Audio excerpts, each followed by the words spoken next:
Hello guys, welcome to my YouTube channel let's learn biology with Aaradhya. तो बच्चों, यहाँ पे मैं आपको बायोलॉजी पढ़ाने वाली हूँ। हमारे इस यूट्यूब चैनल पर आपको सभी बायोलॉजी की ही वीडियोस मिलेंगी। ठीक है स्टूडेंट, आइए यहाँ पे मैं आज आपको क्लास 12th का बायोलॉजी पढ़ाने वाली हूँ बच्चों। क्लास 12th का बायोलॉजी पढ़ाने वाली हूँ बच्चों। देखिए, आपका जो क्लास 12th होता है, आपके उसमें जो आपके फर्स्ट यूनिट होती है वो उसका नाम होता है बच्चों जनन। जनन मीन्स होता है आपका रिप्रोडक्शन। ठीक है, देखिए अब आपको यूनिट फर्स्ट में कितनी यूनिट्स यूनिट फर्स्ट में आपको कितने चैप्टर्स पढ़। सो स्टूडेंट, जो आपका फर्स्ट चैप्टर आता है वो होता है जीवों में जनन। ठीक है स्टूडेंट, क्योंकि कोरोना वायरस की वजह से ये चैप्टर आपका हटा दिया गया है। ठीक है, अब आपको फर्स्ट चैप्टर आपको पढ़ना है। जो आपका सेकंड चैप्टर होता है वो अब आपका फर्स्ट चैप्टर बन जाता है, जब तक कोई ऑफिशियल न्यूज नहीं आ जाती है इस चैप्टर को लेकर। ठीक है बच्चों, आइए देख लेते हैं पुष्पी पौधों में लैंगिक जनन। अब ये आपका फर्स्ट चैप्टर बन गया है। ठीक है, फिर आता है आपका थर्ड चैप्टर, मतलब कि आपका सेकंड चैप्टर, वो होता है आपका मानव जनन। ठीक है, जो आपके मानव में जनन होते हैं उससे रिलेटेड होता है ये।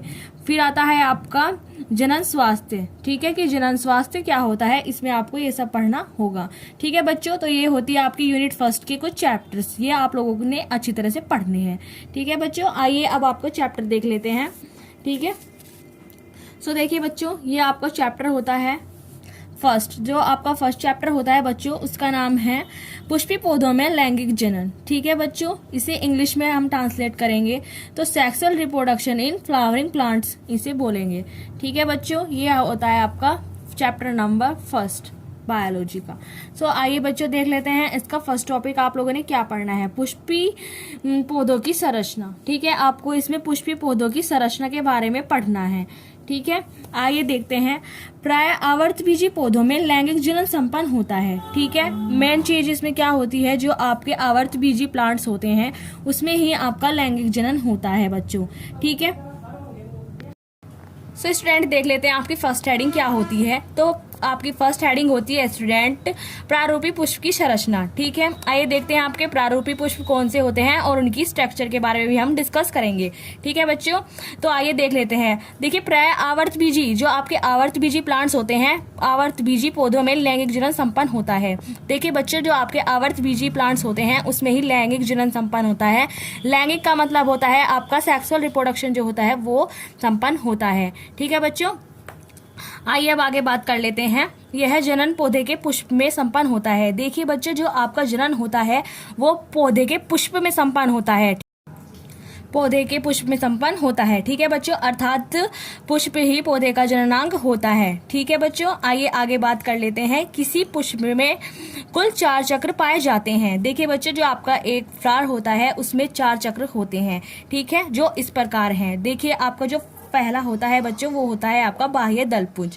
ठीक है, जो आपके बाहर के जो पत्ते होते हैं उन्हें कहते हैं बच्चों आपका बाह्य दलपुंज, जिसे बोलते हैं कैलेक्स। ठीक है बच्चों, सेकंड पार्ट आता है आपका दलपुंज। ठीक है, जो उसे थोड़े अंदर का पार्ट होता है उसे बोलते हैं दलपुंज। ठीक है बच्चों, उसे बोलते हैं आपका कोरोला।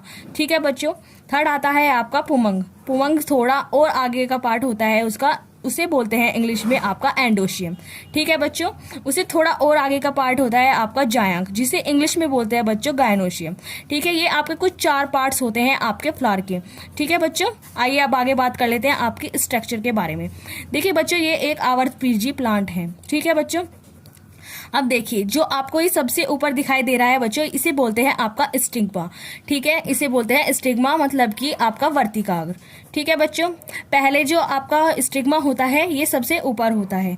ठीक है, फिर होता है आपका प्राककण, मतलब कि या आप इसे प्राकोश भी कह सकते हैं।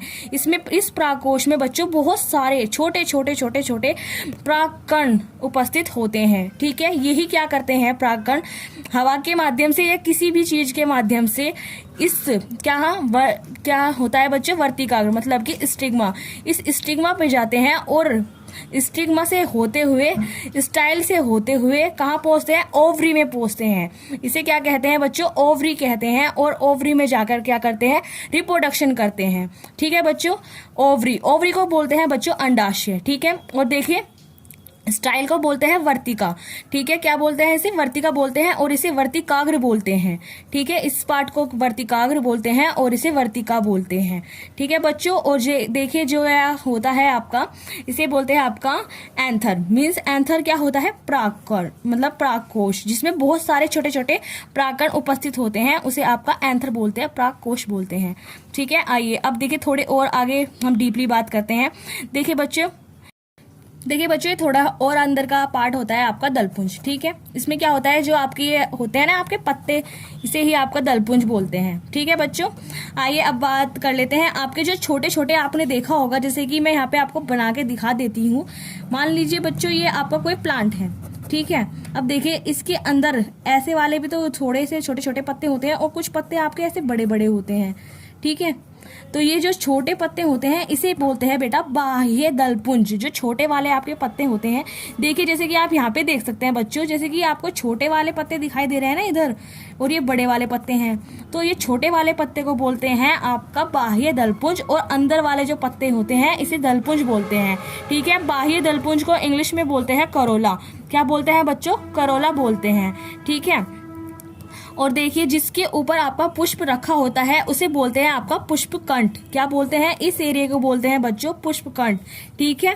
आइए अब आगे बात कर लेते हैं। आप लोगों ने सब समझ आ चुका है कि आपके प्लांट जो होता है, आपका जो प्लांट होता है बच्चों, उसमें कहाँ पे आपका, आई होप स्टूडेंट आपको ये फ्लावर अच्छी तरह समझ आया होगा। आइए आगे बात कर लेते हैं। आइए स्टूडेंट देख लेते हैं, आपका पुष्प के 4 चक्र होते हैं, ठीक है। हम लोगों को पता चल चुके हैं जो हमारा पुष्प होता है उसके 4 पार्ट्स होते हैं। हमने पहले भी डिस्कस कर लिए हैं कौन कौन से हमारे 4 पार्ट्स होते हैं बच्चों। बाह्य दलपुंज मीन्स कैलेक्स, ठीक है, दलपुंज, करोला, पुमंग, एंडोशियम, जायांग, गायनोशियम, ये आपके 4 पार्ट्स होते हैं, ठीक है। आइए अब बात कर लेते हैं बच्चों कि ये क्या क्या सहायक होते हैं हमारे पुष्प के अंदर, इनका रोल क्या होता है, ठीक है। अब देखिए बाह्य दलपुंज, बाह्य दलपुंज क्या होता है बच्चों? देखिए ये है, क्या होता है, यह है पुष्प का प्रथम चक्र होता है। मतलब जो सबसे बाहर का जो छोटे छोटे से वे पत्ते होते हैं बच्चों, वो छोटे छोटे से, ठीक है, वो होता है आपका सबसे मेन पार्ट, मतलब कि सबसे बाहरी जो आपका पार्ट होता है वो होता है आपका बाह्य दलपुंज। सबसे छोटे वाले जो आपके पत्ते होते हैं, 2 या 3 या 4 पत्ते आपके दिखाई देते हैं, वो होते हैं आपके बच्चों कैलेक्स होते हैं, ठीक है बच्चों। आइए आगे बात कर लेते हैं आपके सेकंड दलपुंज के बारे में। दलपुंज सेकंड होता है बच्चों आपका कोरोला, ठीक है। आइए देख लेते हैं कोरोला क्या भूमिका निभाता है। तो यह है पुष्प का दूसरा चक्र होता है। देखिए जो आपके सबसे पहले वाले पत्ते होते हैं बच्चों, वो होते हैं आपके कैलेक्स। सेकंड वाले जो आपके पत्ते होते हैं उसे बोलते हैं आपका कोरोला, ठीक है। ये क्या होता है? यह है पुष्प का दूसरा चक्र होता है। क्या होता है? ये पुष्प का सेकंड वाला पार्ट होता है, ठीक है। आइए थर्ड बात कर लेते हैं पुमंग। पुमंग क्या होता है बच्चों? एंडोशियम आपका पुमंग होता है। यह पुष्प का क्या होता है? थर्ड चक्र होता है।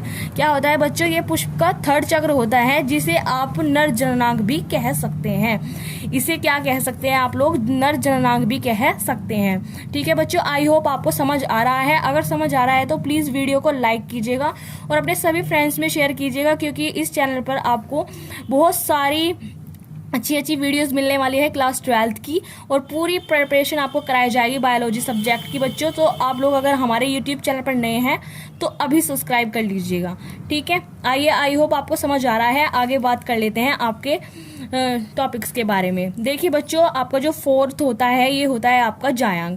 जायांग को बोलते हैं बच्चों गायनोशियम, ठीक है। गायनोशियम क्या भूमिका निभाता है? यह है चौथा चक्र आपका होता है।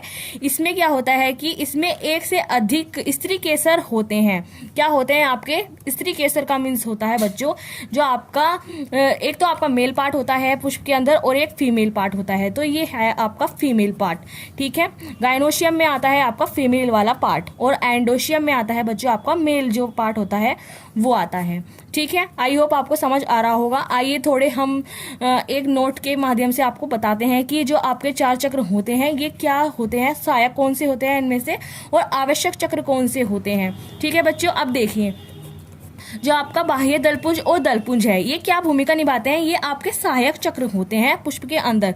मतलब कि जो आपका कैलेक्स है और कोरोला है, ये आपका सहायक चक्र होते हैं।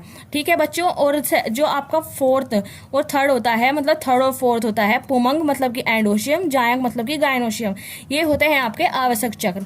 ठीक है बच्चों, ये आपके आवश्यक चक्र होते हैं और ये आपके सहायक चक्र होते हैं, कैलेक्स और कोरोला। ठीक है बच्चों, आई होप आपको समझ आ रहा होगा। अगर समझ आ रहा है तो प्लीज़ अपने सभी फ्रेंड्स में वीडियो शेयर कीजिएगा और चैनल को सब्सक्राइब जरूर कीजिएगा बच्चों। ठीक है, जय हिंद, जय भारत, वंदे मातरम।